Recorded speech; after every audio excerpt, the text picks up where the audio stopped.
My name is Brittany Hale.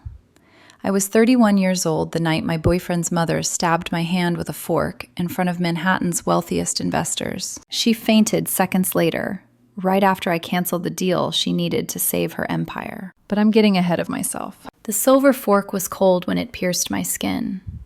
I remember that detail because everything else exploded into chaos so fast it felt unreal. One moment I was cutting into herb-crusted salmon, starving after a 12-hour workday, and the next, pain shot through my fingers like electricity. Blood bloomed across the white tablecloth, bright, obscene, impossible to ignore. "You eat like a street vendor," Patricia Blackwood hissed just before she drove the fork down.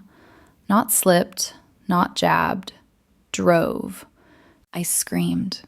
I couldn't stop it. "Mother!" Luke shouted, leaping out of his chair. My boyfriend's mother, Patricia Blackwood, matriarch of Blackwood Resorts, stood frozen, still gripping the handle like she'd pinned an insect. Her face drained of color as her eyes flicked from my bleeding hand to the leather briefcase beside my chair. "The contract," she whispered.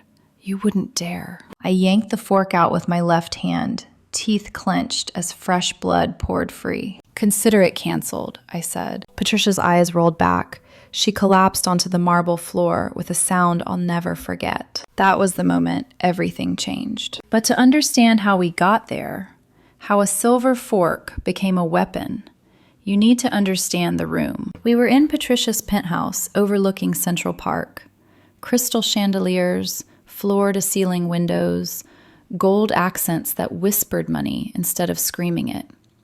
Around the table sat board members, hedge fund partners, and senior investors from Goldman Sachs and Morgan Stanley. This wasn't just dinner. This was legitimacy. 3 months earlier, a Category 4 hurricane had ripped through Blackwood Resort's flagship property in Key West, tearing off roofs, flooding floors, and gutting 2 decades of prestige.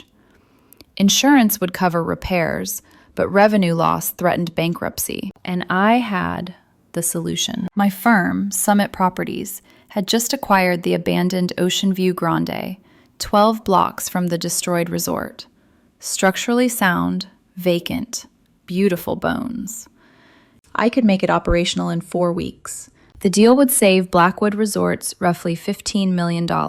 That contract sat in my briefcase, and Patricia hated that it came from me. Dinner had started politely enough.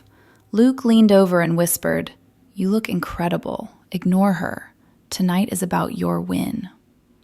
I wanted to believe him. I really did. But hunger makes you careless. And etiquette, apparently, can be fatal. "Brittany," Patricia's voice rang out across the table like a snapped whip. "Must you hold your fork like that?" Conversation died instantly. I glanced down at my hand, confused.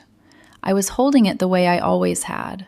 The way my father taught me at our kitchen table in Ohio. "I'm sorry," I said. "Your grip," she continued, smiling thinly. "It's so blue collar, like you're afraid someone might steal your food." My cheeks burned. I wasn't aware there was a correct way to hold a fork. "Oh, not for ordinary people," Patricia waved dismissively. "But you're representing the Blackwood name now. Standards matter." "Mother," Luke warned, his voice tight. "I'm helping her," Patricia insisted. "Watch closely, everyone. This is how refined people dine." She demonstrated an elaborate European technique, her movements theatrical, deliberate, designed to make me look primitive by comparison. "Now you try," she said. "I'm fine," I replied, steadying my voice. "Thank you." "No," she snapped. "I insist.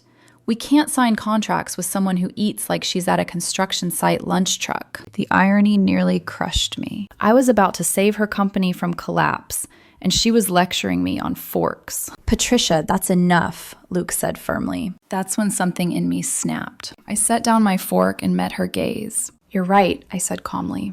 "The Blackwood name does mean something, which is why I'm walking away from this deal." The room inhaled as one. "You wouldn't dare," she hissed. "I don't need this," I replied. "I have other buyers. I chose Blackwood because I thought family mattered, but respect does too." Patricia stood. Her hands trembled as she picked up her silver fork. "You want to see working class?" she snarled. Let me show you what happens to people who forget their place. Then she stabbed me. The room erupted. Call 911! Someone help her! Luke was at my side instantly, wrapping his napkin around my hand. I want the police, I said through clenched teeth. I'm pressing charges. Paramedics arrived within minutes. So did NYPD. 4 puncture wounds, 2 stitches, possible nerve damage. Patricia came to on her sofa, already spinning excuses. It was stress, she sobbed. Temporary insanity. As they led her away in handcuffs, she looked at Luke. The contracts, she pleaded. The company needs them. Luke didn't respond. He rode with me to the hospital, holding my uninjured hand. I'm so sorry, he kept saying. I stared at the ceiling, my hand throbbing, my future suddenly, terrifyingly clear. This wasn't just about a fork. This was about power, and I was done letting her hold it. I didn't always know Patricia Blackwood hated me. At first I thought she was just difficult, the kind of woman who believed manners were morality and money was proof of virtue, the kind of woman who mistook control for elegance. I met Luke before I met her, long before the fork, before the blood, before I learned how thin the line between civility and cruelty really was. Luke and I met in a boardroom in Miami. His family's company, Blackwood Resorts, was scouting opportunities to expand into mixed-use luxury developments, hotels integrated with high-end residential and retail. My firm, Summit Properties, specialized in exactly that. I'd built it myself, deal by deal, after years of learning construction from the ground up. I wasn't born into money. I wasn't groomed for it either. My father was a contractor in Ohio. Summers meant early mornings, sawdust in my hair, and blistered palms. He taught me how to read blueprints before I learned algebra. He also taught me something else. Never let anyone make you feel small because you work with your hands or your brain instead of your inheritance. By 31, I was closing 8-figure deals. That Miami pitch was airtight. Financial projections, risk mitigation, design renderings that made seasoned investors lean forward in their chairs. Luke had watched me the entire time. After the meeting, while everyone else packed up their laptops, he lingered. "Would you let me take you to dinner?" he asked. "Somewhere without pie charts?" I said yes. 8 months later, we were living together. A year after that, we were talking seriously about the future. And that's when Patricia entered my life. The first time we met was at a family dinner in New York. She looked me up and down like I was a questionable purchase. "So," she said coolly, "you're the developer." "Yes."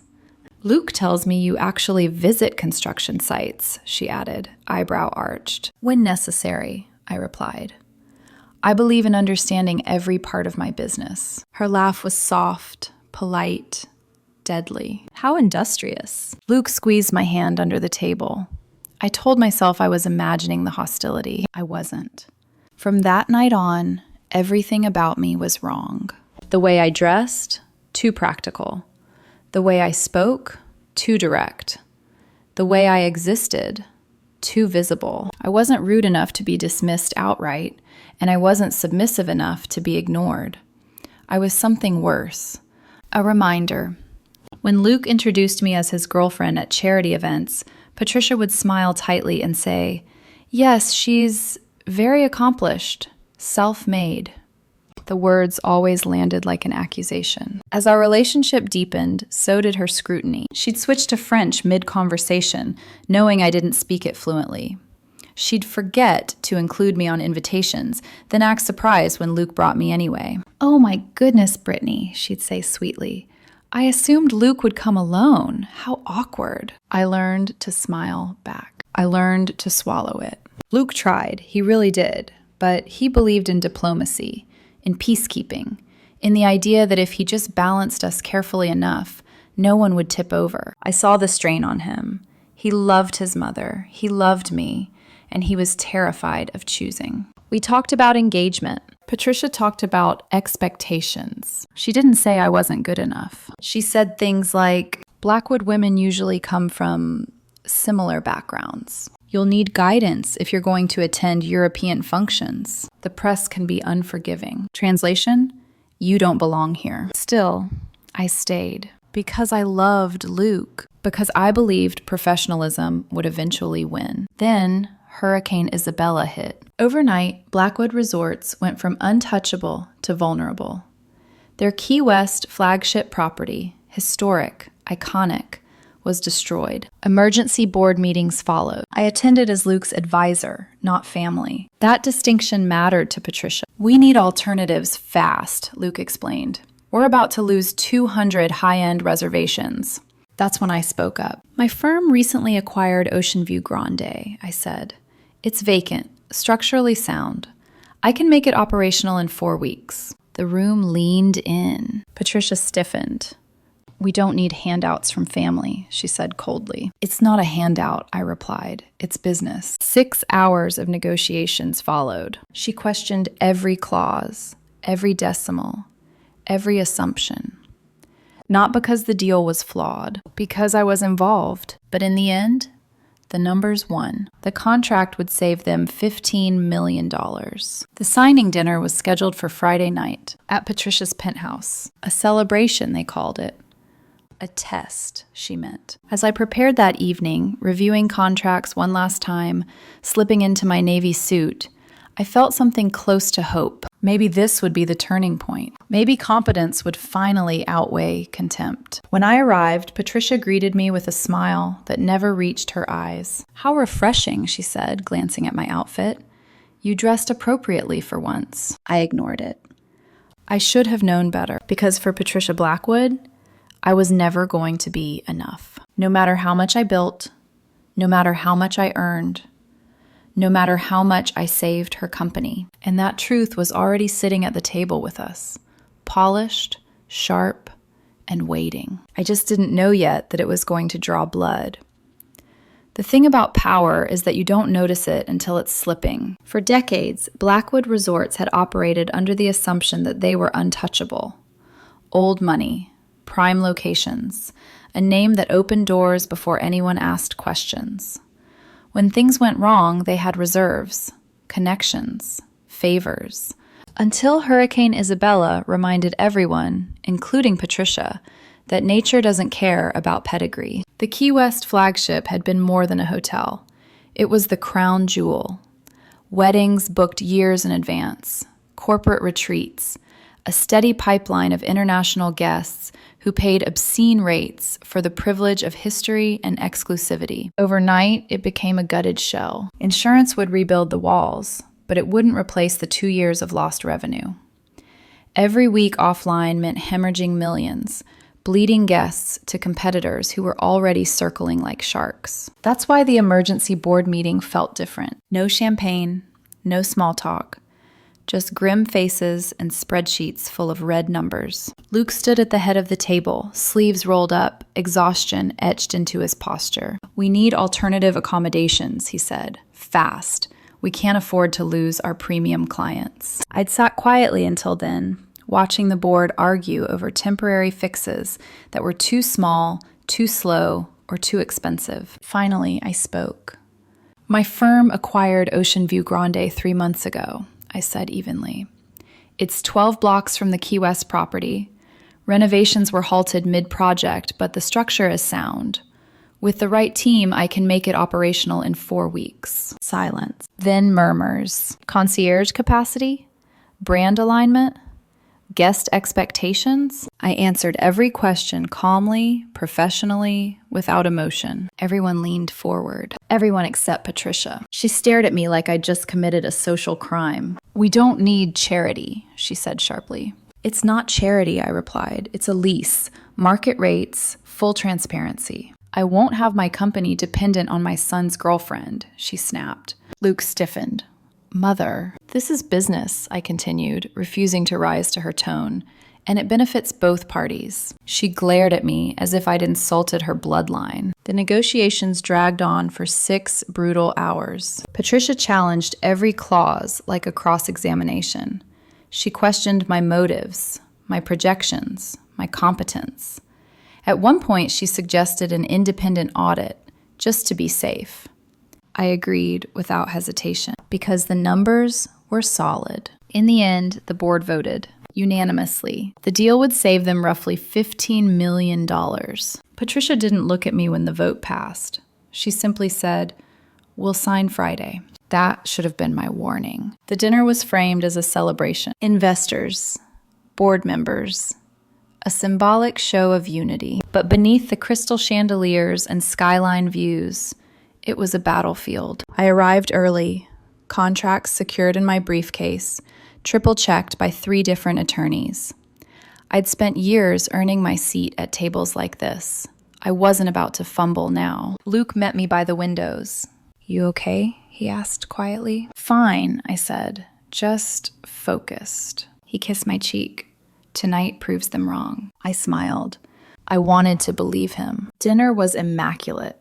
Perfectly timed courses, polished conversation, investors discussing market recovery and resilience. Patricia played the gracious host until she didn't. It started with the fork, then the comments, then the performance, each remark sharper than the last. She wasn't just humiliating me. She was reminding the room who she thought was in charge. When I pushed back, when I made it clear the deal wasn't guaranteed, something shifted in her expression. Fear. For the first time, I saw it. Not fear of me, fear of losing control. That was when she stood up. That was when she picked up the fork. That was when she stabbed me. The aftermath blurred together in fragments. Luke's hands shaking as he wrapped my napkin around my bleeding palm. Gasps, shouts, someone knocking over a chair. Patricia collapsing to the floor, her body crumpling like a marionette with cut strings. I remember saying, "Call the police," and being surprised by how steady my voice sounded. The paramedics arrived quickly. So did NYPD. They treated my hand right there at the table. 4 deep puncture wounds, blood soaking through fresh gauze.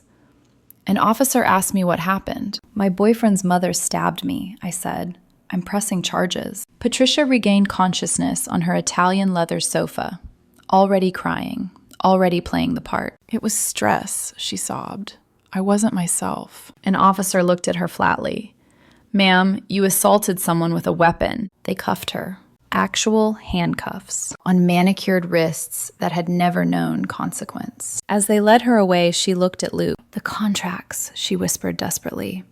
"The company needs those contracts." Luke didn't respond. He didn't even look at her. He rode with me to the hospital instead. Mount Sinai was bright and cold, the kind of place where reality strips you bare.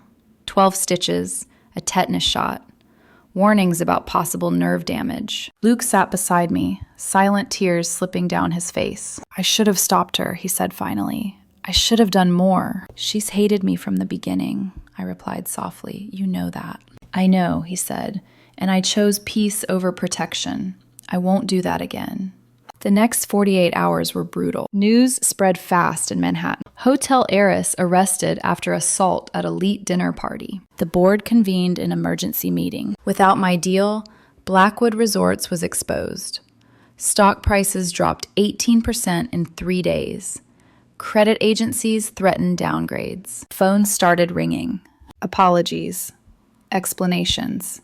Thinly veiled panic. Gregory Worthington called me personally. "What happened was unconscionable," he said carefully. "But perhaps we can separate personal matters from business." "She stabbed me with a fork," I replied.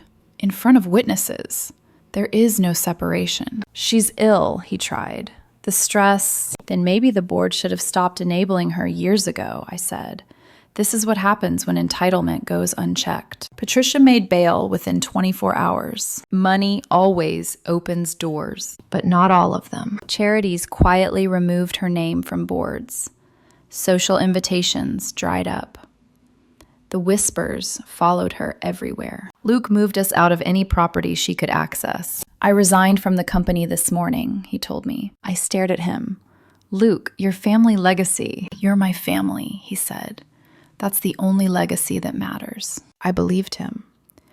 And somewhere, beneath the pain and chaos, I felt something else taking shape. Not anger. Clarity. Because the deal Patricia needed, the one she'd tried to control, demean, and ultimately destroy me over, was no longer just leverage. It was proof. Proof that power doesn't belong to those who inherit it. It belongs to those who earn it. And Patricia Blackwood had just learned how quickly it can be taken away. The fallout didn't arrive all at once. It unfolded in waves, each one stripping something else away from Patricia Blackwood. First came the silence. For a woman who had spent her life surrounded by staff, assistants, board members, and people eager to please her, silence was unfamiliar territory. No one called to check in. No one rushed to spin the narrative for her. Even her closest social allies kept their distance, afraid of being associated with a scandal that felt radioactive. Then came the headlines. They weren't kind. They didn't frame the incident as a misunderstanding or a tragic lapse. They described it exactly as it was, an act of violence carried out in public against a woman who had just saved the company's future. Every article used the same photo of Patricia. Perfect posture, diamond earrings, that expression of effortless superiority frozen in time. The contrast was brutal. Within 48 hours, the Blackwood Resorts board convened again. This time, Patricia wasn't invited. Luke told me afterward that the discussion was short and merciless. The numbers were unforgiving. Without my deal, the company was bleeding too fast to stabilize. Investors were nervous. Partners were reconsidering their exposure. And Patricia, once the immovable center of the empire, had become a liability. The board suspended her from all executive influence pending the outcome of the criminal case. They did it quietly, efficiently, like businessmen amputating a diseased limb. She noticed immediately. That's when the messages started. Long voicemails, emails sent in the middle of the night, flowers delivered daily, orchids, roses, extravagant arrangements meant to overwhelm. The notes were always handwritten. I'm so sorry. This isn't who I am. I was under unbearable stress. We're family. I didn't respond. Luke listened to one voicemail and turned his phone off completely. She's never apologized to anyone in her life, he said. She's bargaining. The district attorney didn't bargain. 20 witnesses, medical records, security footage from the penthouse entrance, statements from board members who had watched the entire thing unfold. Patricia's legal team tried everything. Temporary insanity, extreme emotional distress, provocation. The prosecutor dismantled it piece by piece. This wasn't passion, she said in court. This was control. The defendant used a weapon to reassert dominance over someone she believed had overstepped their place. Patricia sat perfectly still throughout the trial, her face carefully composed. But every time the photos of my injured hand appeared on the screen, something flickered in her eyes. Fear. The jury deliberated less than 3 hours. Guilty. Assault in the second degree. The judge was not impressed by pedigree. Violence motivated by entitlement is still violence, he said, and it carries consequences. 8 months in jail, 3 years probation, mandatory psychological counseling. Patricia sobbed as the sentence was read. For the first time in her life, money couldn't soften the landing. Outside the courthouse, cameras waited. I didn't stop. I didn't speak. I walked past them with my head high, my stitched hand tucked carefully against my body. That night, Luke and I sat on the floor of our new apartment. Neutral, quiet, hours. I keep thinking about who she used to be, he said softly. Or who I thought she was. She's exactly who she's always been, I replied. She just ran out of protection. The company didn't recover quickly. Without Patricia pulling strings behind the scenes, decades of buried dysfunction surfaced. Mismanaged assets, deferred maintenance, contracts signed out of pride instead of logic. Employees worried. Rumors spread. The stock never fully rebounded. Then, this time there was no pretense. We met in a neutral conference room. No penthouse, no chandeliers. Just numbers. We're prepared to revisit the Ocean View Grand deal, he continued. On revised terms. I listened. Then I named my price. Triple the original lease rate. 15% of gross revenue. Guaranteed board seats for my nominees. A formal public apology published in the Wall Street Journal. Silence. That's extortion, one board member protested. No, I replied calmly. Extortion involves threats. This is supply and demand. You need what I have. I'm the only one willing to offer it. They signed. They had no choice. Patricia was released early for good behavior. She returned to a world that had moved on without her. Her charities had replaced her. Her social calendar was empty. The board barred her from all Blackwood properties by formal vote. She lived quietly in her penthouse now, rich, isolated, irrelevant. Luke spoke to her occasionally, out of obligation. I didn't. The scars on my hand healed poorly. Thin white lines. Permanent reminders. One afternoon, a letter arrived at my office. No return address. Inside, 3 words, written carefully. I am sorry. I folded the paper and placed it in a drawer. Some people asked if I would forgive her. They said holding on to anger poisons the soul. But I wasn't angry anymore. I was finished. Finished with people who confuse wealth with worth. Finished with those who mistake restraint for weakness. Finished with protecting others from the consequences of their own behavior. My company thrived. My relationship with Luke deepened, built on respect instead of legacy, choice instead of obligation. And Patricia Blackwood learned the hardest lesson of her privileged life, that sometimes the hand you stab belongs to the person who could have saved you. Time has a way of clarifying things, not softening them, not excusing them, just stripping away the noise until all that's left is truth. 6 months after Patricia Blackwood was released early for good behavior, the city barely noticed. No cameras waited. No society friends rushed to welcome her back. Her name still carried weight in certain circles, but it came with a warning now. A story people whispered over cocktails and carefully avoided retelling in front of their daughters. She returned to her penthouse alone. Blackwood Resorts no longer belonged to her in any meaningful way. The board had voted to restrict her access permanently, citing risk management concerns. A polite phrase for, you can't be trusted with power anymore. She fought it, of course, threatened lawsuits, tried to leverage old alliances. None of it worked. The empire she'd ruled through fear and tradition had learned to function without her. And I had learned something too, that walking away is sometimes the most decisive act of power there is. The revised contract with Blackwood Resorts closed quietly. No dinner, no champagne, no pretense of family unity.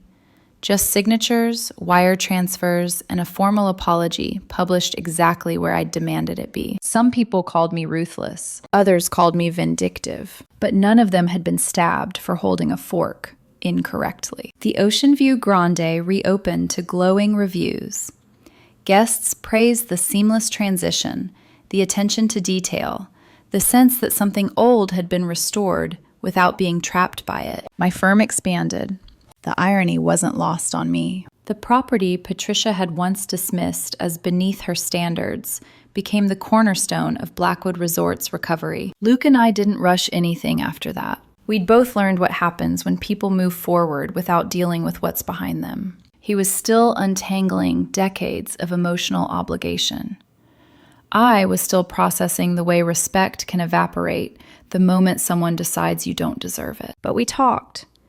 Honestly, sometimes painfully. We chose each other again, not because of shared history or inherited names, but because we wanted the same future. A future where silence wasn't mistaken for permission. A year after the incident, we hosted a small dinner in our apartment. No crystal chandeliers, no dress code beyond comfortable. My father came, Luke's cousins came, friends who had watched everything unfold and stayed anyway. When I served dinner, I noticed something strange. No one watched how I held my fork. No one corrected my posture. No one waited for permission to speak. It felt revolutionary in its simplicity. Later that night, after everyone left, Luke traced the thin scars on my hand gently. I still hate that she did this to you, he said. I don't, I replied. He looked up, surprised. It showed me exactly who she was, I continued, and exactly who I needed to be. Patricia tried once more to reach out. She requested a meeting through her attorney. No apologies this time, just closure. I declined. Some doors don't need to be closed dramatically. They just need to stay shut. Occasionally, I still catch people watching my hand when I speak at conferences or sign documents. They don't ask. They don't need to. The scars are faint now, but they're there. They remind me that respect isn't something you beg for or negotiate under duress. It's something you walk away for. My company continues to thrive. Deals come and go, markets shift, but one thing has stayed constant. I don't shrink anymore. Not at tables, not in boardrooms, not in rooms built to intimidate. And Patricia Blackwood, she lives quietly now, wealth intact, influence gone. Her world smaller than it's ever been. Sometimes I wonder if she understands what she lost that night. Not just a deal, not just control, but the chance to be remembered as something other than a cautionary tale. People still ask me what I would have done differently, if I regret canceling the deal at the table, if I should have forgiven her to keep the peace, if it was worth watching an empire nearly crumble. Here's the truth. Peace that requires your silence isn't peace. Family that demands your humiliation isn't family. And forgiveness that protects the abuser teaches them nothing. The most expensive lesson Patricia ever learned wasn't legal fees or lost influence. It was realizing, too late, that the woman she tried to break was the only one capable of saving her. So I'll leave you with this. If someone stabbed your hand, figuratively or literally, after you offered them everything they needed to survive, would you forgive them? Or would you finally stand up, walk away, and let consequences do what politeness never could?